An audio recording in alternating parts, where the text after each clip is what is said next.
Hello friends, welcome to KD knowledge academy channel. तो इस video में हम बात करने वाले हैं कुछ इंपॉर्टेंट बातों के बारे में जो आपको आपका एलडीसी का जो पेपर है जो कि कल से स्टार्ट है उसमें ध्यान रखनी है, जिसकी वजह से आपको कोई दिक्कत ना आए। तो सबसे पहले हम बात करते हैं एंट्री के बारे में कि जब आपकी एंट्री होगी तो आपको कौन कौन से डॉक्यूमेंट चाहिए। तो सबसे पहले आपको चाहिए आपका एडमिट कार्ड। सबसे पहले जो आपको चाहिए सब मेन रिक्वायरमेंट है वो एडमिट कार्ड की है। एडमिट कार्ड जो आपने डाउनलोड कर लिए होंगे उसमें 3 पेज हैं। आपको जो आपका सबसे पहला पेज है जिस पे आपका फ़ोटो है बड़ा सा और जिस पे सेंटर वगैरह की इन्फॉर्मेशन दे रखी है उसका प्रिंट आउट चाहिए। चाहे कलर में करवा लो चाहे ब्लैक में करवा लो, कोई फ़र्क नहीं पड़ेगा। आपको एक एडमिट कार्ड की वो कॉपी चाहिए पहले पेज की। दूसरी चीज़ आपको चाहिए एक आपका आइडेंटिटी प्रूफ। आइडेंटिटी प्रूफ में आप कुछ भी लगा सकते हो, जैसे अगर आपके पास आधार है तो आप आधार ले जाओ। पासपोर्ट है, पासपोर्ट ले जाओ। आधार है, पासपोर्ट है या फिर ड्राइविंग लाइसेंस है, आप कोई भी चीज़ इसमें से लेके जा सकते हो। बस कंडीशन क्या होती है, जो आपकी डेट ऑफ बर्थ है ना वो मैच करनी चाहिए और प्रॉपर डेट ऑफ बर्थ होनी चाहिए। मतलब ये नहीं है कि जैसे कईयों के जो पुराने आधार कार्ड हैं उसमें सिर्फ लास्ट में ईयर लिखा रहता था, जैसे सिर्फ 2005। ऐसे नहीं होना चाहिए, आपकी पूरी डेट ऑफ बर्थ यहाँ पे होनी चाहिए। जैसे अगर किसी की 3/7/2005 है तो पूरी डेट ऑफ बर्थ इस तरीके से होनी चाहिए। सिर्फ इस लास्ट वाली डेट ऑफ बर्थ से वो उसको रिजेक्ट कर देते हैं, एंट्री नहीं देते। तो 3 चीज़ मैंने आपको बताई हैं, इनमें से आप कोई सी भी चीज़ ले जा सकते हो। आधार कार्ड हो आपके पास, एक पैन कार्ड हो वो भी चलेगा, उसके बाद अगर ड्राइविंग लाइसेंस है वो भी चलेगा, पासपोर्ट है वो भी चलेगा।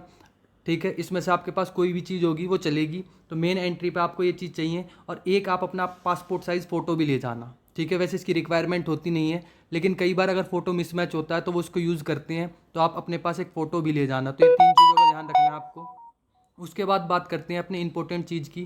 देखो, जब आप एडमिट कार्ड को अपना अंदर ले जा चुके होगे तो आपको इस एडमिट कार्ड पे 2-3 चीज़ों का इंपॉर्टेंट ध्यान रखना है। अगर आप इनका ध्यान नहीं रखोगे ना तो आप सेलेक्ट होने के बाद भी सिलेक्शन नहीं ले पाओगे। मैं क्या कहना चाह रहा हूँ इस बात से कि आपका सिलेक्शन हो गया, मानो आपने जॉब कंफर्म होगी आपकी, लास्ट में आपके ईडोइजर सबमिट होते हैं और लास्ट में जब ईडोइजर सबमिट होंगे अगर आपके पास इस एडमिट कार्ड नहीं होगा तो दिक्कत आ सकती है। और उस एडमिट कार्ड पे क्या चीज़ नहीं होंगी तो दिक्कत आ सकती है, वो मैं आपको बताता हूँ। सबसे पहले जब आप एडमिट कार्ड लेकर अंदर जाते हो तो आपका एडमिट कार्ड जो है वो वेरीफाई होता है, उस पर एक वेरीफाई करके स्टैंप लगा दी जाती है। वो स्टैंप आपके एडमिट कार्ड पे होनी चाहिए। फिर उसके बाद यहाँ पे एक जगह होती है जिस पे इन्विजिलेटर के सिग्नेचर होते हैं और एक यहाँ पे आपका सिग्नेचर होते हैं और एक आपका क्या होता है लेफ्ट थंब होता है। ये 3 चीज़ें होती हैं जो आपके एडमिट कार्ड पे होनी ज़रूरी है। इन्विजिलेटर के सिग्नेचर ध्यान रखना, आप अगर गलती से वो भूल जाता है तो आपको करवाने हैं। आपके साइन, आपका लेफ्ट थंब और उसके बाद ये वेरीफाई की स्टैंप, ये चारों चीज़ आपके इस पे एडमिट कार्ड पे होनी चाहिए। और जब आप पेपर दे के बाहर आ जाओ इस एडमिट कार्ड को बड़े संभाल के रख लेना।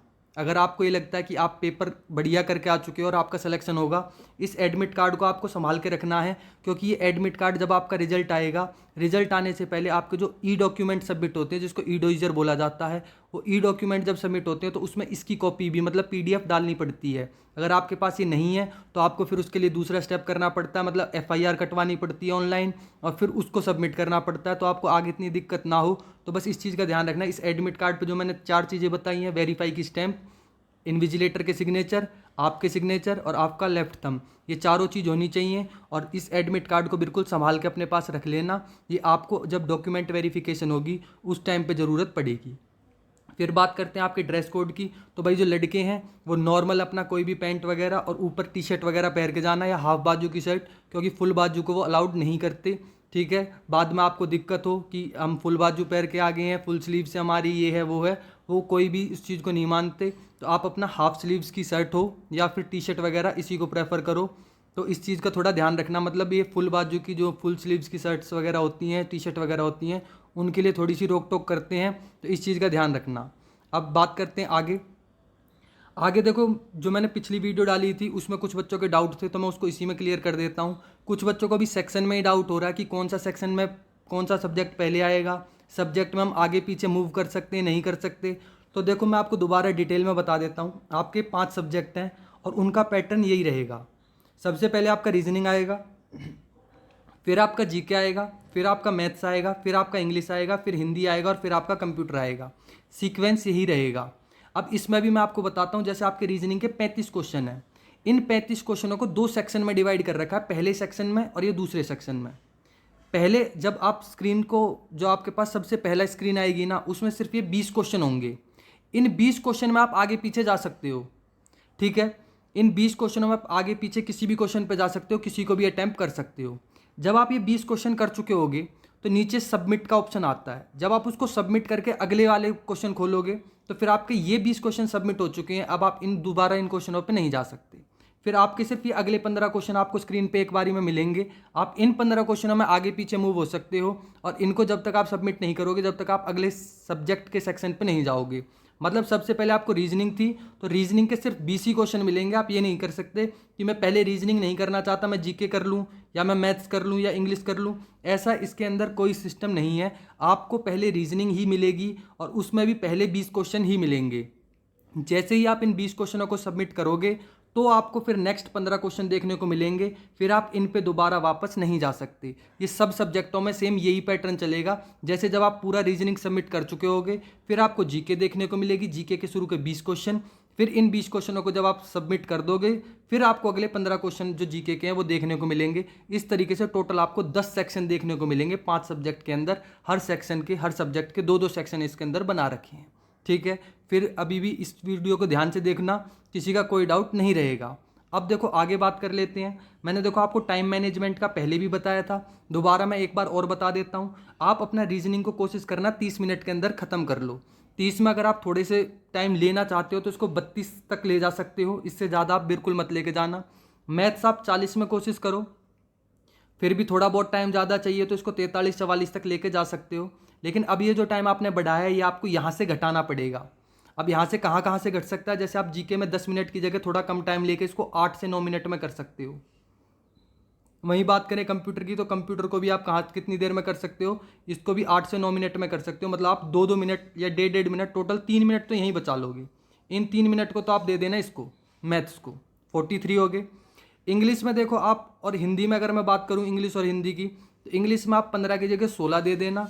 हिंदी आपको देखो ज़्यादा टफ आती नहीं है, हिंदी में आप अगर 13 भी दोगे तो भी आपका काम चल जाएगा। 1 मिनट यहाँ बचेगा, इसको आप इधर रीजनिंग में शिफ्ट कर सकते हो। बाकी कोशिश यही करना कि पहले गो में आप सिर्फ उन क्वेश्चनों को करना जो आपको आते हैं, नहीं तो बाद में दिक्कत होगी, टाइम मैनेजमेंट नहीं होगी। ठीक है। अब पिछली वीडियो में कुछ बच्चों के कमेंट थे कि सर हमको थोड़ा इंग्लिश में दिक्कत है, इंग्लिश के लिए बता दो और कंप्यूटर के लिए बता दो हम कहाँ से पढ़ें। तो देखो इंग्लिश के लिए मैं आपको सबसे बढ़िया चीज़ बता रहा हूँ। इंग्लिश के लिए आप अमन वशिष्ठ सर का चैनल है, उसके अंदर ना 100 रूल्स 100 कॉन्सेप्ट की वीडियो पड़ी हुई हैं, 10 वीडियो हैं। ठीक है, आप इन जो 100 कॉन्सेप्ट हैं, इन 100 कॉन्सेप्ट की वीडियो को कर लो। ठीक है, इन 100 कॉन्सेप्ट को जैसे ही आप कर लोगे आपको ग्रामर में एक तसल्ली मिल जाएगी कि हाँ मैं कुछ ना कुछ अब जान चुका हूँ।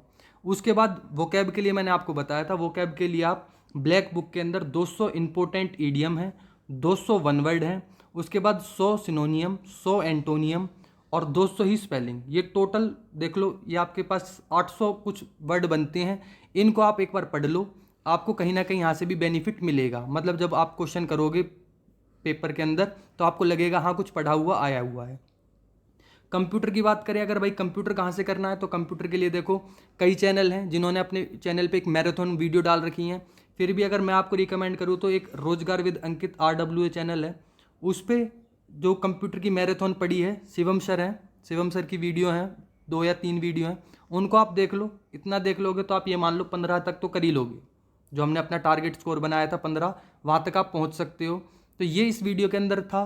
ठीक है, आप अपना पेपर ठंडे दिमाग से दें, अपना टाइम मैनेज करके चलें ताकि बाद में दिक्कत ना हो। बस इस चीज़ का ध्यान रखना, लास्ट में जो आपके 3 सेक्शन बचते हैं इंग्लिश, हिंदी और कंप्यूटर, इसके लिए आपको मिनिमम 40 मिनट बचाने हैं। 40 नहीं बचते तो आप इसको 38 तक लेके जा सकते हो। इससे कम में अगर आप बचाने की कोशिश करोगे तो आप कहीं ना कहीं किसी ना किसी सब्जेक्ट में गलती कर दोगे, जिसकी वजह से आपके गड़बड़ हो सकती है। तो आप 38 तक तो कोशिश करना ही, 38 बचें। और अगर कोई ऐसा बच्चा है जो ये उसको कॉन्फिडेंस है कि हाँ मैं थोड़ा जल्दी कर लूँगा, वो 35 भी बचा सकता है। लेकिन 35 से कम तो आप किसी भी हालत में मत बचाना, क्योंकि फिर आपका पेपर कहीं ना कहीं गड़बड़ में ही जाएगा। और कोशिश करना एंड के टाइम पे नेगेटिव मत करना, क्योंकि कई बार हमें क्या लगता है हमने थोड़े कम क्वेश्चन करे हैं तो हम फटाफट टिक मार देते हैं। उस टिक से कुछ नहीं होगा, नेगेटिव में नंबर कट जाएंगे। ठीक है, जिसका भी पेपर है आपके लिए भाई ऑल द बेस्ट। आप अपना पेपर अच्छे से करें और एक जो जॉब है उसको सिक्योर करें। Thank you. इस वीडियो को यहाँ तक देखने के लिए आपका धन्यवाद। आप हमारे चैनल को सब्सक्राइब कर लें और वीडियो को लाइक कर दें। Thank you.